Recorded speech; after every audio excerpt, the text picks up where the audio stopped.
If you don't know, half this story has never been told. Deacon Samuel Sharpe, 1780-1801 or 1804 to 1932, was born in St. James Parish, Jamaica. His birth year seems to be unclear. Although he was born into slavery, Sharpe taught himself to read and write and became a Baptist deacon.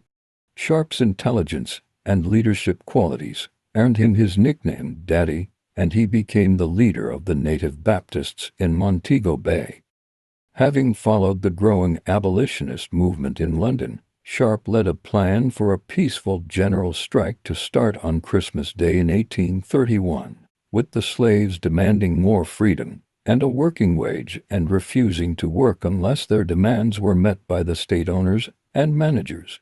The slaves began a peaceful general strike in December 25, 1831, which was led by Baptist Deacon Samuel Sharpe. However, the strike soon turned to violence.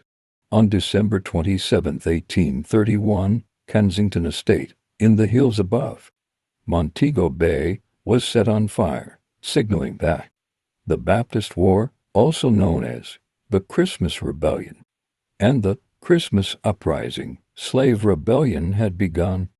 A peaceful strike was now impossible, and it quickly became the largest slave rebellion in the West Indies, with as many as 60,000 of Jamaica's 300,000 slaves arming themselves and seizing property across the island. The Christmas Rebellion lasted until January 4, 1832.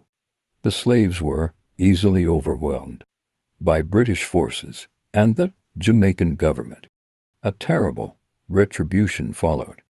While 14 whites died during the rebellion, more than 500 slaves lost their lives, most of them as a result of the trials after Samuel Sharpe was captured and hanged on May 23, 1832, in Montego Bay, on a square now called Sam Sharpe Square. He uttered these words before he was hung by the international slave trading terrorists: "I'd rather die upon yonder gallows than live in slavery."